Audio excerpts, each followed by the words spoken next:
നിലമ്പൂരിൽ തെരഞ്ഞെടുപ്പ് ചൂട് ഉച്ചസ്ഥായിയിലാണ്. 4 ആൾ കൂടുന്നിടത്ത് തെരഞ്ഞെടുപ്പാണ് വിഷയം. അതിൽ പ്രധാനം PV അൻവർ എന്ന മുൻ MLA ഈ രാഷ്ട്രീയ കളികളിൽ പെട്ടുപോയോ എന്നാണ്. സർവ്വ രാഷ്ട്രീയ സീമകളും ലംഘിച്ചാണ് അൻവർ സഞ്ചരിക്കുന്നതെന്ന വിമർശനം അനുയായികളിൽ നിന്നു തന്നെ ഉയരാൻ തുടങ്ങിയിരിക്കുകയാണ്. ഒടുവിൽ സോഷ്യൽ മീഡിയ വഴി സംഭാവന ആവശ്യപ്പെടുന്ന അൻവറിനെയാണ് നിലമ്പൂരിൽ കാണുന്നത്. എത്രയോ കോടി രൂപയുടെ സ്വത്തും എനിക്കുണ്ട്, പക്ഷേ ഒരു സെന്റ് ഭൂമി പോലും വിൽക്കാൻ കഴിയാതെ, അതെല്ലാം മിച്ചഭൂമി കേസെന്ന് പറഞ്ഞ് കേസിട്ടുകൊണ്ട് അനങ്ങാൻ കഴിയാത്ത അവസ്ഥയിലാണ്. നിങ്ങൾക്കൊക്കെ കഴിയുന്ന വിധം നിലമ്പൂരിലെ വോട്ടർമാർ ഒരു 10 രൂപ മാനസിക ധാർമ്മിക പിന്തുണ അർപ്പിക്കാൻ, വെറും 10 രൂപ അല്ലെങ്കിൽ 1 രൂപ വെച്ചിട്ട് നിലമ്പൂരിലെ വോട്ടർമാർ ഈ അക്കൗണ്ടിലേക്ക് അയക്കണം. അത് പണത്തിന് വേണ്ടിയല്ല, എൻ്റെ ഒരു സമാധാനത്തിന് വേണ്ടിയാണ്. നിങ്ങൾ അയക്കുന്ന ഓരോ കണക്കുകളും ആ കണക്കായി കിടക്കും. ഈ ലോകത്ത് മറ്റൊരാൾക്കും നിങ്ങളിങ്ങനെ എന്നെ സഹായിക്കാൻ വേണ്ടി 10 രൂപ അയച്ചാൽ അത് മറ്റുള്ളവരെ അറിയുമോ എന്ന ഭയത്താൽ നിങ്ങൾ ആരും അയക്കാതിരിക്കേണ്ട. പണം അയക്കാനുള്ള അക്കൗണ്ട് വിവരങ്ങളും സാമൂഹിക മാധ്യമ അക്കൗണ്ടുകളിൽ നൽകിയിട്ടുണ്ട്. പണം അയക്കുന്നവരുടെ വിവരങ്ങൾ പുറത്തുവിടില്ലെന്ന് അൻവറിന്റെ ഉറപ്പ്. അൻവറിന്റെ വാക്കുകൾ ഇങ്ങനെ: എത്രയോ കോടി രൂപയുടെ സ്വത്ത് എനിക്കുണ്ട്, എന്നാൽ 1 സെന്റ് ഭൂമി പോലും വിൽക്കാൻ കഴിയില്ല. മിച്ച ഭൂമി കേസെന്ന് പറഞ്ഞ് അനങ്ങാൻ കഴിയാത്ത സാഹചര്യമാണ്. 1 രൂപ വെച്ച് അക്കൗണ്ടിലേക്ക് അയക്കണം. പണത്തിന് വേണ്ടിയല്ല, സമാധാനത്തിന് വേണ്ടിയാണ്. ഒറ്റപ്പെടുത്തരുത്. നാളെ TP ചന്ദ്രശേഖരന്റെ അവസ്ഥയിലേക്ക് പോയേക്കാം.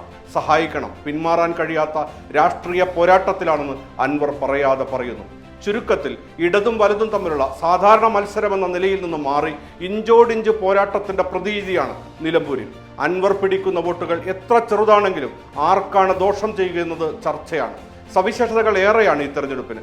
സംസ്ഥാന രാഷ്ട്രീയത്തിൽ നിർണായകമാകുമെന്ന് കരുതപ്പെടുന്ന ഉപതെരഞ്ഞെടുപ്പിനാണ് നിലമ്പൂർ മണ്ഡലം ജൂൺ 19 സാക്ഷ്യം വഹിക്കാൻ പോകുന്നത്. പിണറായി സർക്കാർ അധികാരത്തിൽ വന്ന ശേഷമുള്ള 5ാമത്തെ ഉപതെരഞ്ഞെടുപ്പ്.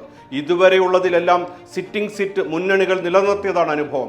എന്നാൽ നിലമ്പൂരിലെ സ്ഥിതി അതല്ല. ഇടതിനൊപ്പം ഉണ്ടായിരുന്ന PV അൻവർ മുഖ്യമന്ത്രിയെ വെല്ലുവിളിച്ച് പുറത്തുപോയതിനെ തുടർന്നുണ്ടായ തെരഞ്ഞെടുപ്പ്. നിയമസഭാ തെരഞ്ഞെടുപ്പിൽ UDFന് തിരിച്ചുവരാൻ നിലമ്പൂരിലെ വിജയം അനിവാര്യമാണ്. ആ നിലക്ക് UDFന് ജീവൻ മരണ പോരാട്ടമാണ്.